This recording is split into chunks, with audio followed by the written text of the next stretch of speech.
Hello and welcome to the Road Trip Sports Podcast. My name is Harrison Crook and I'm joined today once again by my co-host Oliver Gilmour. Ollie, how are you doing? I'm good, Harrison, and actually we're also joined by another special guest today, Joe O'Donoghue. Joey, how you doing? Yeah, I'm good, guys. How are you going? Good. Yeah, it's great to have Joe on board today. Now, unfortunately, I'm in COVID protocol. I'm on the bench, so to say, for this week. So we weren't actually able to meet in person. This is our first one doing it over Zoom. So hopefully the recording sounds great to you guys. We've got a great episode planned. It's not going to be based on the city this week. We're going to do a little bit of a special episode to mark our 10th episode. And because we can't meet up in person, we thought we'd just have a bit of fun with it. We're going to chat all things wrestling, WrestleMania being just concluded. We're going to talk all things wrestling and our history and love of wrestling, particularly early 2000s wrestling. We're also going to talk a bit about AFL. Joe is a very talented AFL footballer in Newcastle, so he's got a large affinity for the sport, and we've got lots of thoughts from Joe. Anytime you hear Joe from Newcastle, it's a question about AFL, so we're going to get into that. And we've got a few mailbag questions at the end, so it's going to be a bit of a fun one. We hope you like it. If you do like what you're hearing, make sure you subscribe to us on all the socials. We're on Facebook, Instagram, and TikTok at Road Trip Sports Pod. You can find us on YouTube. Road Trip Sports Podcast is what you need to search. If you've got any inquiries at all, if you want to get in touch with us, if you want to be on the show just like Joe, Road Trip Sports Podcast at gmail.com is where you can find us. We've been putting out lots of stuff on the TikToks lately, so make sure you get onto our TikToks for all the new videos we're posting, and make sure you share us around. We'd love to get in the ears of more listeners, so if you could share us around, that would be awesome.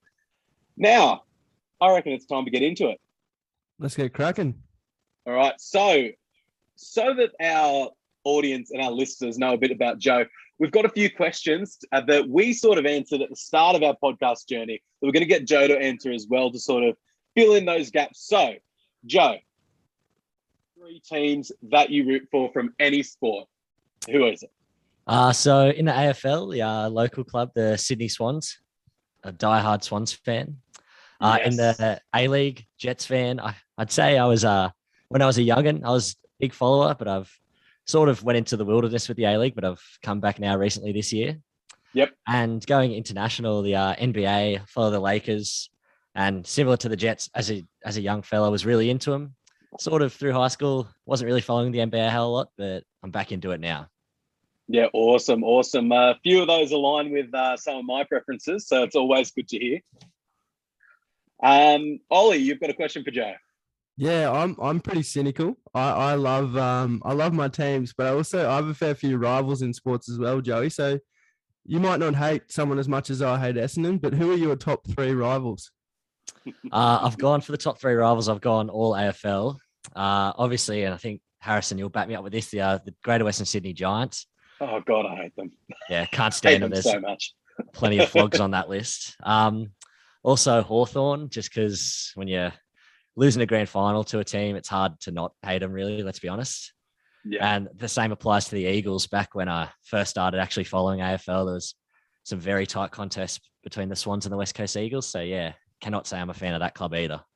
They were always fantastic games. Some of the best games of the season. I remember they had it was the 1 point one in 2006, and I think it was 1 point again in round 1 the next year as well. And there was a period where it was every single game was decided by less than a goal. It was a great rivalry to watch, and I'm glad we got up in 2005. Absolutely. And that the classic Michael O'Loughlin moment, giving the fans a gobful after he kicked that goal. Absolutely awesome. So we like to talk on this podcast about the different cities we've visited and our experiences there. In terms of cities with sports available, what different cities have you visited? Unfortunately, I'm not quite as cultured as you blokes. I haven't quite got the international go yet, but Melbourne and Sydney are the main 2 I've been to at this stage, and hopefully in the coming years I can branch that out a bit. Yeah, awesome. And what live sports have you attended in those cities? AFL in Melbourne and Sydney, NRL actually in Newcastle, which hasn't been discussed as a world sporting city yet, and plenty of A-League games as well. We'll get to Newcastle one day. It might take a little while, but we'll get to Newcastle one day. It's coming, mate. what was your pick of the sports? What's your best sport to watch live out of the three? Oh, AFL by a country mile. There's I don't think any other sport has that much crowd interaction. Yeah, I tend to agree with that. Out of those three, and do you have a favourite venue? I can't go past the MCG, the hallowed turf. That's a sacred AFL ground. Definitely that. Actually, Joey, speaking of, I remember we went to this would have been like 12, 13. We went to the MCG and we're both doing the MCG tour and ran into each other. I remember that like way back. And we weren't even really like friends then. That was just no, not really. Yeah. That's pretty really awesome. Yeah. I love those coincidental meetup sort of thing. That's cool. All right. Well, that's it for our introduction to Joe. Now, WrestleMania, at the time of our recording, we're recording Sunday night, Australian time. So we've had a night one of WrestleMania. I watched it. Did either of you guys catch it? Joey? No, unfortunately, wasn't able to catch it. I've already seen plenty of articles about it, but didn't get to watch it as it happened. Yeah. I saw a couple of things. I don't know how much I want to give away. Maybe people are waiting to listen to it, but presuming this comes out on the Monday. It'll come out after after both nights of WrestleMania. So spoiler warning in case you're waiting for it. But my favorite moment so far, Stone Cold is back, baby.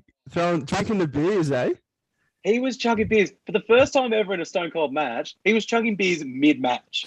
Like he threw Kevin Owens through a table, and then he called for the beer guy, like get 2 beers, crack him, sink him, then pick him up and throw him into something else. It was amazing. I loved it. Absolutely. I think he was hammered. He was hammered by the end of the match. I'm dead set, not even joking. He looked hammered.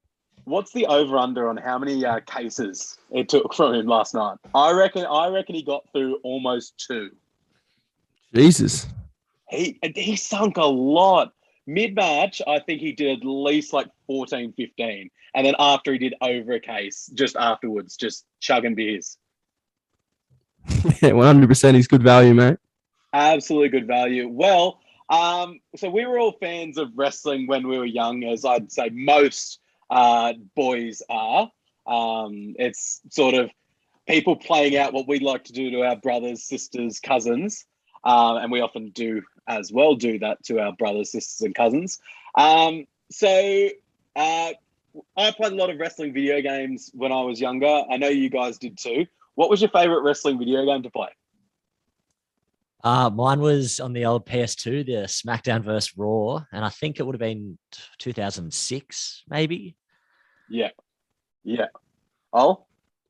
Yeah, much the same. I love the GM mode.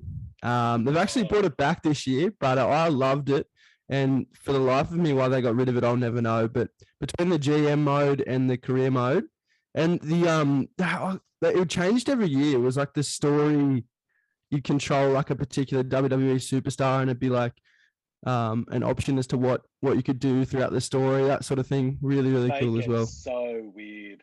Some of those stories are so weird, where you'd like the Undertaker, own a female superstar, and like the Undertaker, like his urn actually controls him. Certainly hasn't aged well. No, has not aged well with the owning the females. I remember like you could do ladder matches, and the winner would have a contract, basically like a slave contract for the female. And I'm like, I don't know about this one, but it was all in good fun. My favorite was probably the same, probably around the SmackDown vs. Raw 07. Although shout out to the Here Comes the Pain games, the SmackDown Here Comes the Pain. They were a bit more arcadey, a bit quicker. And I loved when you could go backstage and you could just walk through every part of the arena. You could walk out of the arena. There was one part where you could have a fight on the street of Times Square, and like there was a helicopter flying. You could grab onto the helicopter, jump off, and kick someone in the face. I thought that was unreal. So shout out to that one. But yeah, my favorite's probably the SmackDown vs. Raw games as well. And Joey, a question for me, mate. Who's your favorite wrestler of all time? I'm gonna have to go with, I think, the Undertaker. And part of it, I reckon, was when I was like really young, say 6, 7, 8. I sort of half loved him, was half scared of him, and that just added to it. Just the one thing that frustrated me, I didn't like the 5-minute entrance to the ring. That got a bit got a bit tiresome, but yeah, just it was pretty dominant in his heyday. It was something impressive that we saw live. Ollie and I went to the when they had the big pay-per-view at the MCG, and it doesn't feel as long when you're there live. It's this epic build up. There's the fire that somehow feels like you're standing right next to it wherever you are in the arena. Like the fireballs blow up and the music hits and you get the chills. It's an unreal entrance. Yeah, it's a show in itself, that entrance. It is, and it's very, like you said, it's very spooky. You don't know if you like him or you're scared of him or a bit of both. But yeah, pretty incredible. Ol, who's your favorite wrestler of all time? I'd probably have to go with Batista. I loved his finisher and his entrance and just about everything that come with him. I loved his when he was the world heavyweight champion and he was the tag team champ with Ray. That was his best era. And he was hitting on Melina at the same time. That was also pretty good value. Have you seen Xavier Woods and his love for Batista's entrance? Oh, I don't think I have, no. Oh, he's got this absolute love for Batista's entrance, and he sings it all the time on all his shows. And so when Batista came back for WrestleMania 35, Xavier Woods came out in one of the side alleyways, all the way, so he had a view of the stage. And there's this video of him absolutely belting out the song while it goes around in the big MetLife Stadium. It's going around on the speakers, and he's just standing there belting it out, doing all the machine guns and everything. It's an incredible song, incredible tune. Yeah, for sure, man. And who would be your favorite wrestler? I think for everyone that knows you, they'd probably already know the answer to this, but for those that don't, yeah, it's one that I go back and forth on, honestly, which might surprise you. My favorite growing up as a kid, I loved John Cena. He was the best. He was my idol. I would cry when he lost matches. But watching now, I love watching Shawn Michaels. I love the way he wrestles. I love the way he puts on a show. And I love his promos as well. The way he can captivate a crowd, especially we watched recently the Montreal promo where he's just dissing the crowd and just having a ball doing it. He's got to be one of my favorites as well. Yeah, man, for 100%. And he's a bit of an icon. We haven't got to Texas yet, but who knows? He might even be a finalist there. You never know. Yeah, for sure. Well, let's talk most memorable wrestling moments of all time. Let's start with Ollie this time. Do you have a most memorable wrestling moment for you? Yeah, so mine would probably be 2006 Royal Rumble. I remember watching this whole match, and for those of you who don't know, Rey Mysterio won that one, and he won it from position number 2. And so he's in the ring for 60 minutes, just eliminating everyone, but also staying in for that time was pretty huge. But the circumstances surrounding that, the fact that he did it for Eddie Guerrero, it was a pretty huge moment. Yeah, very, very big. Eddie passed, sadly, the previous year. And going on to win the world title after that at Mania 22 was pretty moving moment. Special. That actually I watched just recently. Yeah, it was pretty moving to see that. Joe, do you have a favorite wrestling moment? Yeah, following Ollie with the Royal Rumble theme. In 2005, it's Cena and Batista, the last two men. They sort of lock horns and both fly over the top rope and land. I don't know how they've managed it, but hit the ground simultaneously. And I think the best bit about it is what happened after. Vince McMahon charges out. And I'm sure everyone knows this one if you follow it at all, but he jumped into the ring and torn both of his quads. Oh, it's and hilarious. he's just sat on the ground screaming at these blokes with two torn quads. It's a very weird sort of shot if you don't know the context of what's happening. He looks like a toddler. He looks like an angry little toddler who's he hasn't gotten his way.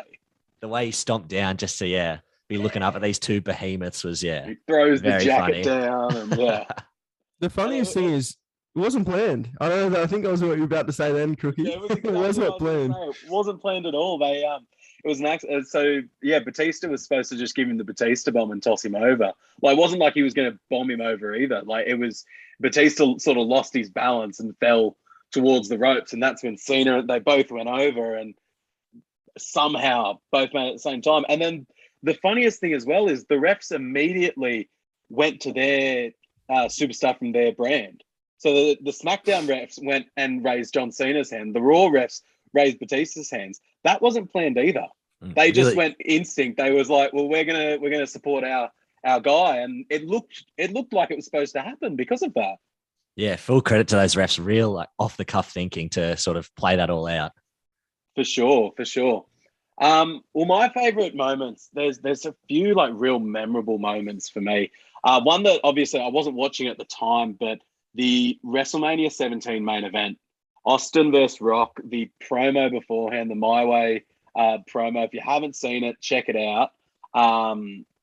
Incredible promo, followed by the Austin heel turn where he sides with Vince McMahon, uses the chair on the Rock a million times, pins him for the world title. That moment's still being talked about as the end of the Attitude Era and the end of wrestling's peak because it was that just big of a moment. Very memorable. And the streak ending, I think, is a memorable moment. Just no one ever thought it would happen, and it didn't happen in the best match. But the way the whole crowd just utter silent. You've never heard 80,000 people that silent before in your life. It's still incredible to watch today. Yeah, 100%. And you could have picked any match from that Mania 17. I reckon that's arguably one of the best WrestleManias of all time. I mean, you had the Hardy Boys, Edge and Christian, and the Dudley Boys in that ladder match, TLC match. Vince McMahon versus Shane. Yep. That was soap opera at its finest. 100%. So good. Well, one last sort of question, and then we've got a bit of a would you rather segment. One last question. Who's the GOAT of WWE? Who's the greatest of WWE of all time? I'm going to have to go with The Undertaker. After watching his documentary, I think that sort of was the nail in the coffin, so to speak, for me, because or he'd already had that prestigious streak, but just everything that surrounded that, how he overcame injuries, how he was such a journeyman for the organization, and he really was very, very durable. And all of those house shows, it just put everything together. And really, really, I'd probably say he's the GOAT. So, and that Hall of Fame speech he did a couple of nights ago, pretty iconic. Absolutely. Joe? I'm going to go with Triple H. I can't say that I liked him personally, but I think it's probably a bit of bias for when I sort of followed WWE the most. But just, I swear, he just always had the belt. He was just, and maybe that's because he was sort of a in-law to the McMahons, but he just won everything and beat everyone and played that heel character really well. So I think might not like him, but you got to respect what he did. Definitely. I think Triple H's ultimate success as well is how he could play a heel perfectly. And then a couple of months down the track, he could be that face. He could be in DX. He could be like cheering up the crowd, everyone getting behind him. He could play both roles so well, where most people have one that they sort of gravitate to. He could do either and have you fully behind whatever he was selling. Yeah, absolutely. What about you, Harrison? Yeah, my favorite, I think in WWE, I always gravitate towards Shawn Michaels.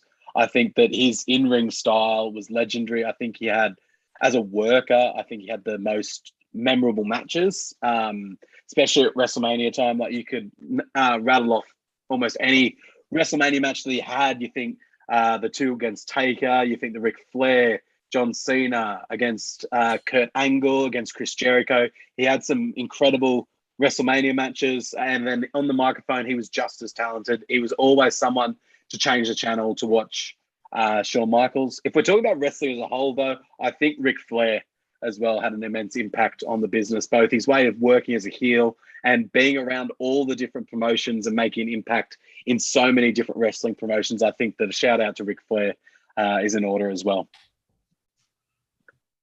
Yeah, 100%, man. And what do you reckon? We move on to the wrestling would you rathers now?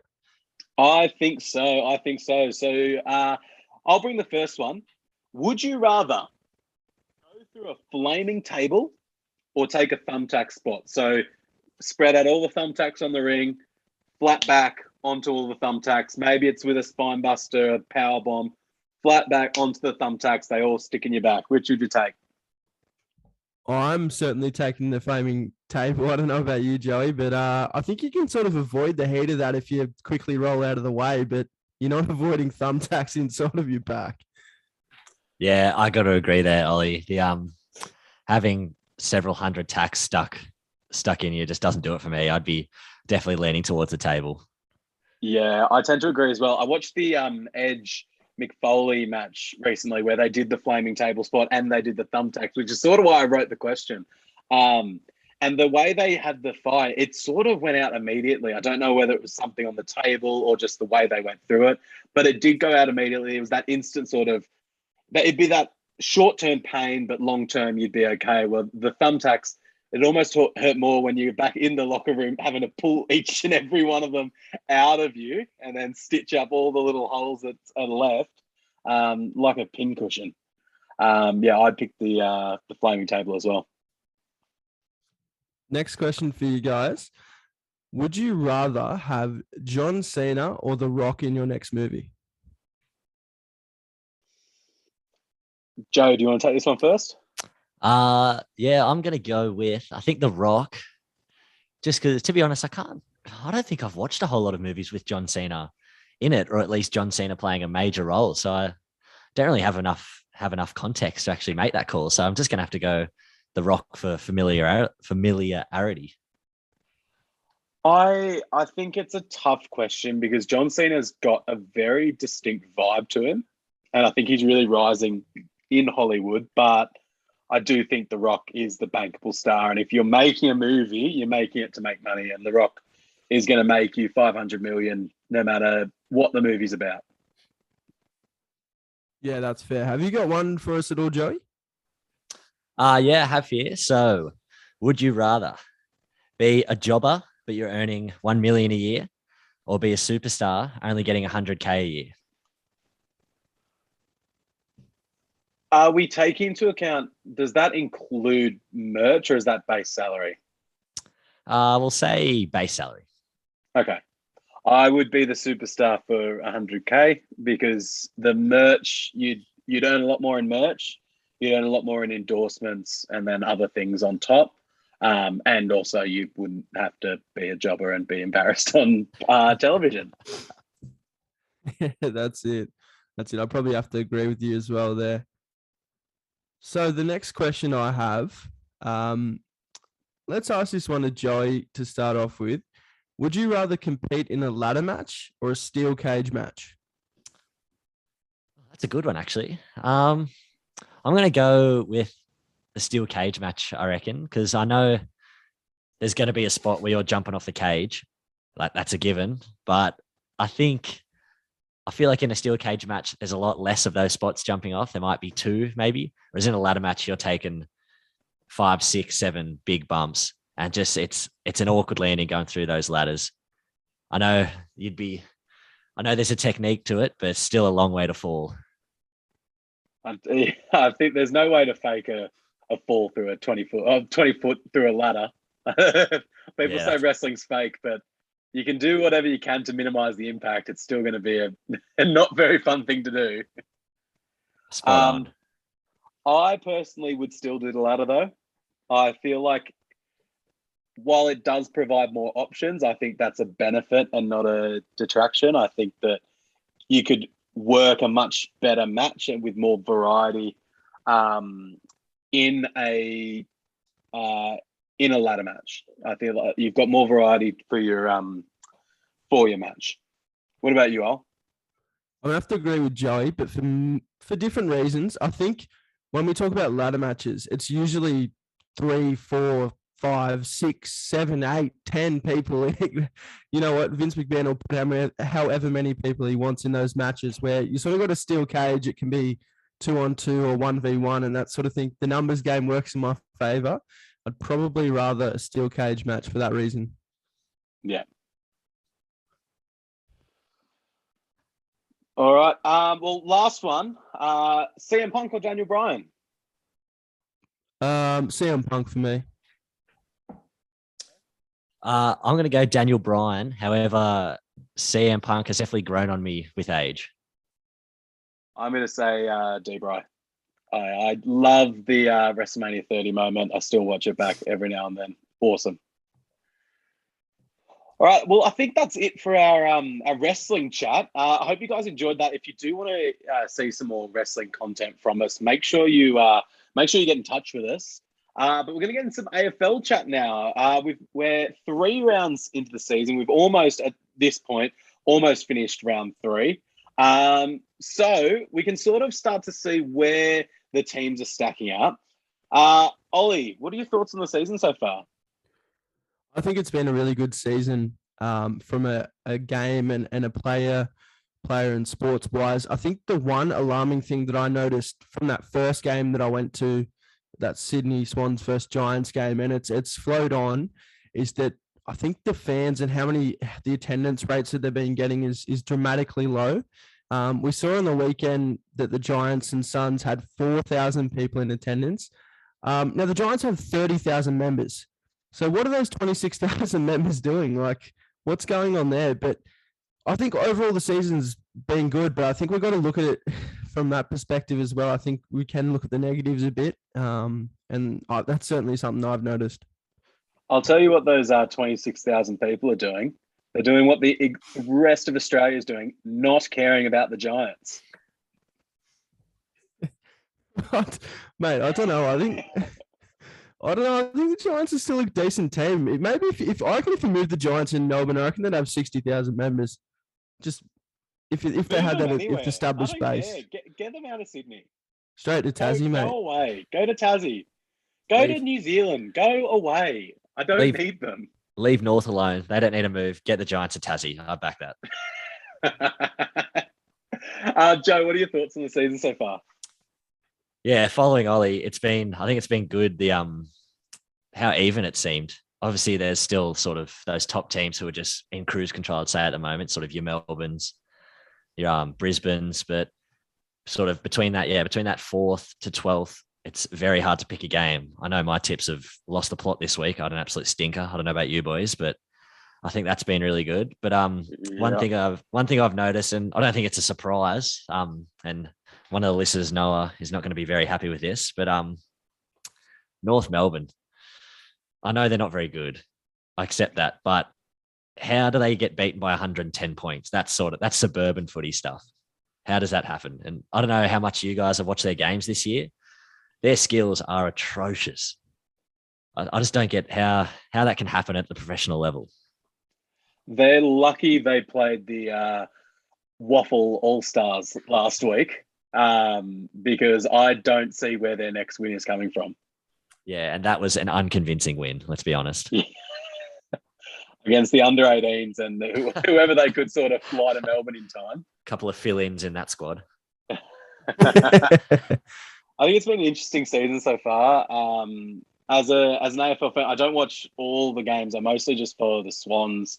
I think the Swans need more consistency. They do, and what happened last year a lot, they wouldn't turn up in the first half, and they'd claw their way back into a game. And oftentimes last year it went their way, and they'd end up winning it. I don't know that that's going to be enough this year. I think there's a lot of average to good teams around which will put them away. I think the Bulldogs, if they kicked straighter, would have put them away much earlier. And the Swans were lucky they were so close by the end of it. So I think they need to really switch on earlier to have a chance going forward and to be the flag consideration that a lot of people pegged them for after 2 rounds. And that last quarter, Harrison, the forward 50 entries, that needs to be addressed. That was, a few blokes just tunnel vision, 75 out, just kicking the leather off it. I don't know what was going on there. It sort of felt like they were back in the SCG last week, just looking for Buddy. Let's kick it up around Buddy's area. And Buddy's got 3 people around him, and he's like, "Nah, not right now. What are you doing? Your problem now, bud." Yeah, exactly right. Biggest risers, Joe. Who you got? Gilly, you'll love this. Based off the first 3 rounds, the Carlton Blues. They got the job done today against the Hawks. But going off rounds 1 and 2, they're playing some hot footy. That two spearheads up forward in Kerno and McKay, they're playing some real good footy. Yeah, I can certainly agree with that. I'll back you in, Joey. Don't forget that prolific midfield as well, which I actually would go on and say that they're probably the best midfield in the comp. I'd say they'll be up there with the Doggies. There may be a couple of other teams that are around that mark as well. But when you got Cripps, Chera, Walsh, Kennedy, Hewitt was huge today. A lot of good things moving forward for the Blues, I'd hope. Yeah, for sure. Well, who have you got then as your riser? It might seem a bit silly after Carlton beat them today, but only by 1 point, and that's Hawthorn. I had them around the bottom 3 or bottom 4, and as it stands right now, they're 2-1. They beat North, which is a game that they probably should have won, but they go out and beat Port Adelaide by 64 points. 64 points, I believe it was. And then they come within Carlton of 1 point, which I think that the Hawks were actually probably the better team nearly the whole day, but Carlton just got the jump on them early. So pretty impressed with Hawthorn so far. Yeah, I think they're two really good options. And I think that, I'd specifically like your Blues this year, and I like them as a flag chance. And I'm going to say that as many times as I can. I'm going to say that as many times as I can to jinx them out of it. But the Carlton Blues are a definite flag chance this year. I think it'd be a disappointment if they didn't get it. I don't see that, mate. But look, let's hope. Let's hope indeed. Now, biggest fallers. Some teams rise, other teams have to fall. Ollie. Jeez, am I going to get enjoyment? I'm going to get so much enjoyment out of this. Who's your biggest faller? Do you want to have a guess? Does it rhyme with the Nommers? Yes, it is. It does. It's the Essendon Bombers. They're 0-3. But it's hard to be too critical. I mean, they are last and all's good in the world. Carlton are up the top, Bombers down the bottom. I'm pretty happy. But nonetheless, they have faced 3 teams that I think are better than them in Geelong, Brisbane and Melbourne. So I'll cut them a little bit of slack. But, boys, turn it up. Joe, do you have a team? Yeah, Port Adelaide. I don't know what they've been dishing up for the last 3 weeks. Especially, I don't know if you guys watched the Hawthorn game, but they beat the Hawks in all the stats and then got done by 10 goals. And then losing to the Crows, who the Crows list is in tatters as well, and they got done in a showdown. You'd think they'd be able to get up for the showdown, but there a few questions need to be answered down at Port Adelaide. What about you, H? I probably tend to agree. with Port Adelaide. I think that Ollie's just got his Bombers blinders on again. But yeah, I think Port Adelaide are a big fall this year and need to pick it up significantly. AFL hot takes we've got next. Joe, do you want to start us off with this one? Yeah, my one, maybe I'm a bit critical of some players. I think people that know me would know I'm very, very quick to analyze players. But do you want to name one there? Ollie Florent. But yeah, I think something that's sort of I've questioned is AFL lists. A lot of blokes are getting held on these lists who are just spuds. And it's easy to say that being a park footy player, but I mean, if you're getting paid very handsomely, you'd expect a lot more. And examples come to mind for me, and maybe I'm being harsh. One, Sam Reid from the Swans, obviously sort of 5 years ago now, he was good. And I know he's had injuries in that, but like, what's he done? Like, say in the last 5 years, he's just, when he has played, he doesn't really offer much. We got youth coming in. Why are those sort of blokes still on lists? If I was a list manager, move them on. I know it's cutthroat, but injured players as well. Like, your best ability is durability. Your best ability is being able to be on the football field. And if you're a guy who's been injured for 3 to 5 years, maybe it's time that you go back down. You go to resis. You prove you can stay healthy, and then bump you up. Like, teams will be there to re-sign you once you can prove you're healthy. But clogging up the list with people who are perennially injured, I think, is a big issue in the AFL list at the moment. Absolutely. What about you, Gil?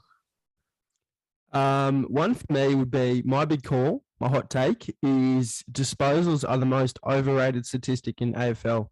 Now, I'll give you an example. Port Adelaide played Hawthorn, as I mentioned a bit earlier, and lost by 64 points.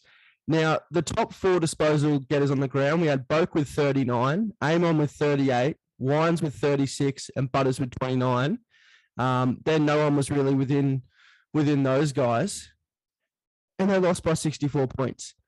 And I think we get a bit too caught up in how many touches a person gets, because we play a bit of fantasy football and we watch the guys that step out of the square to get that extra kick on kick outs, those little 15-meter kicks that they're doing them just to get a stat, and it doesn't have an impact. Like you see that a lot around the AFL, and we want guys like Christian Petrarca who can have 20 but kick 2 goals, or Paddy Cripps might have 25 but he kicks a goal. We want to see impact all over the ground.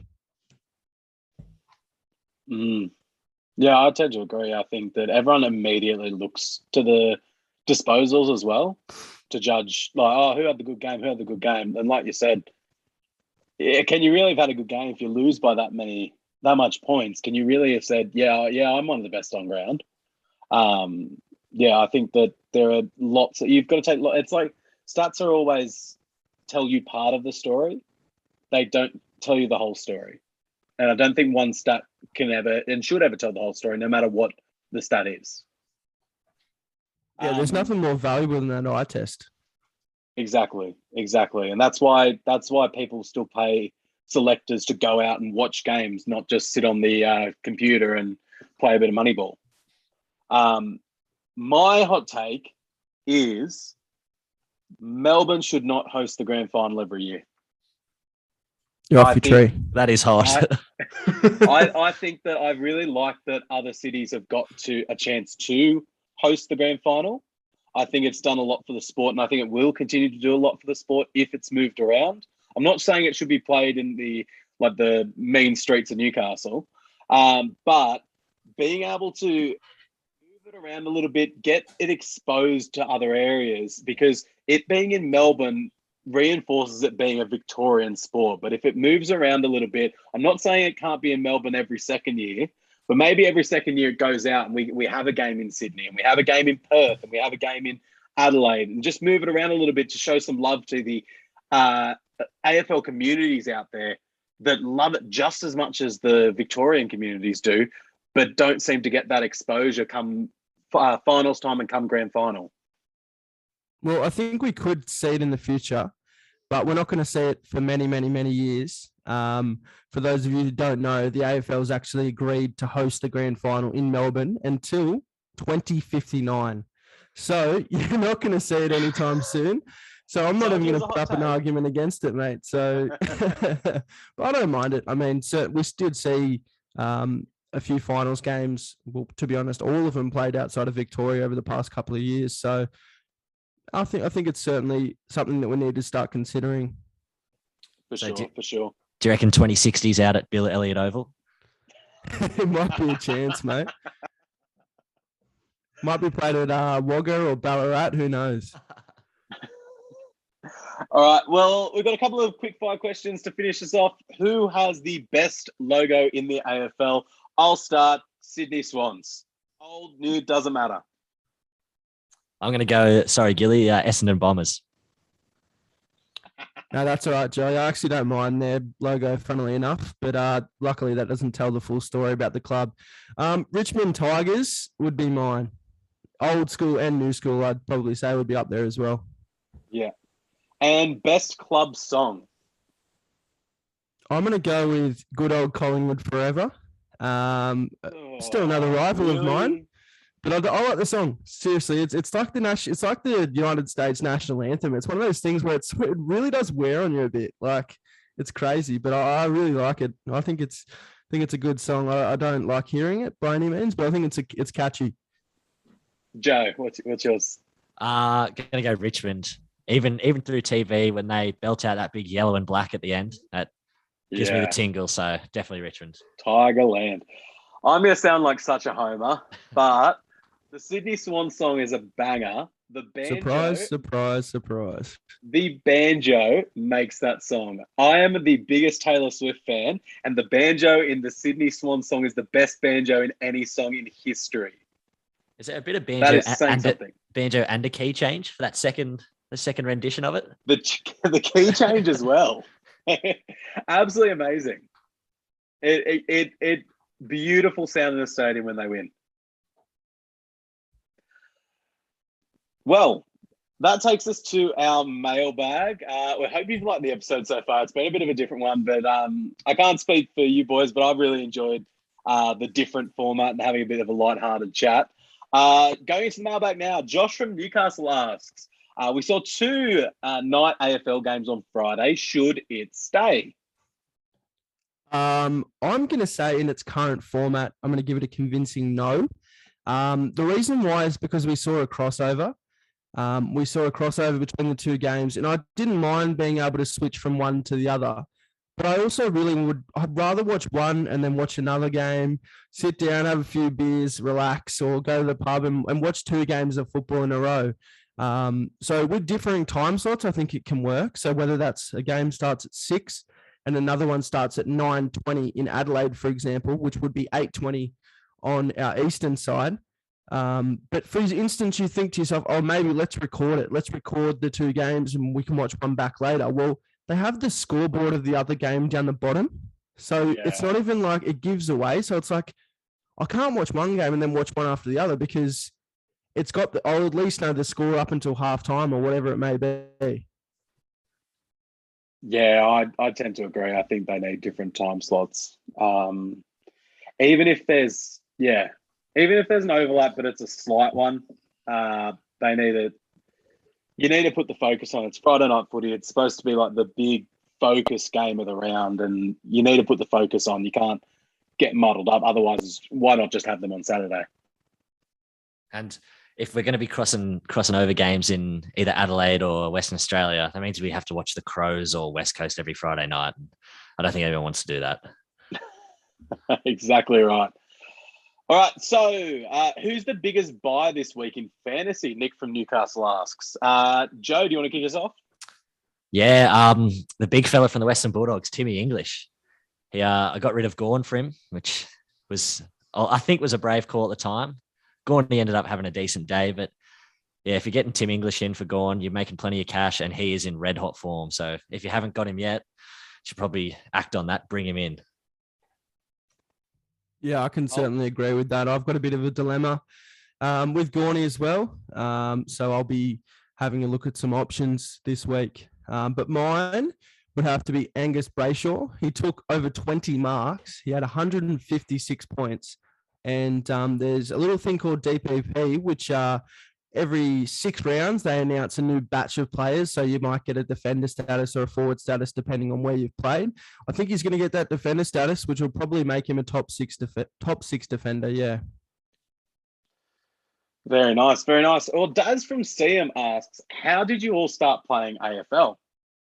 Very good question. Now, for those who don't know, Ollie, Joe and I all played junior football together at Newcastle City. We played for many, many years together. I've since gone on and started playing American football. Joe and Ollie still play for Newcastle City in AFL, but how did you guys get into it? Do you want to kick us off, Ol? So through my old man, he played football for many years. And I started playing, I think it would have probably been Auskicker under 10s. Started playing just a bit of fun and then continued my way through the ranks, really. And I suppose that's about all. Nothing too exciting. My older brother played, so I suppose I just got dragged along with him. Yeah.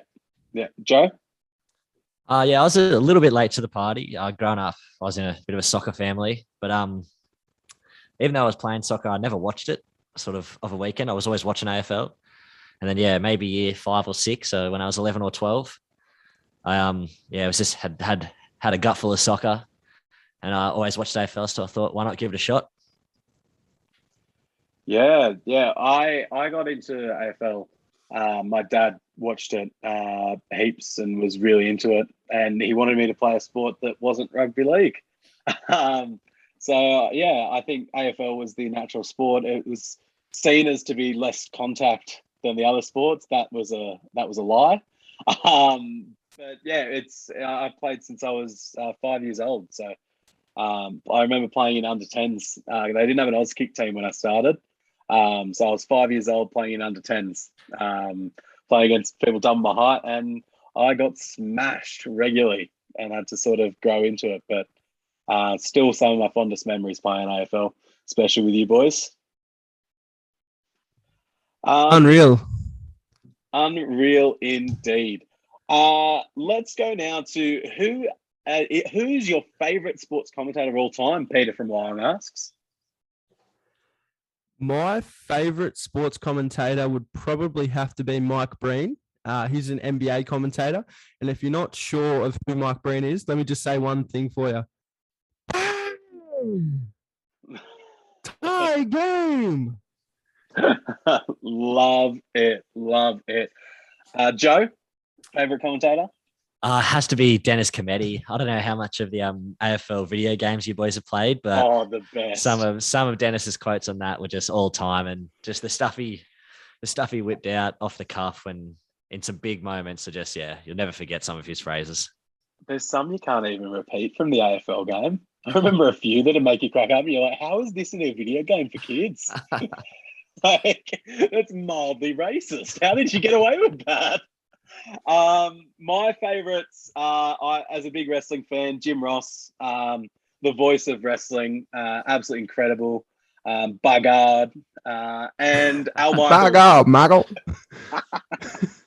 He's goddamn broken in half.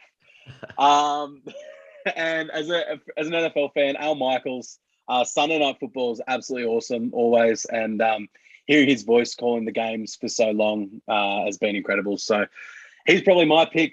Now, our last one for the mailbag section. What stadium haven't you been to in Australia that you would like to attend? Joey? I'm going to go for Adelaide Oval. And I'd say it'd be good to watch a showdown there, but I'd say to watch the test match they have over the summer. I think that'd be really good. I've seen plenty of videos from cricket players themselves saying that's the best ground to play at, and it just a really sort of visually appealing oval. Yeah.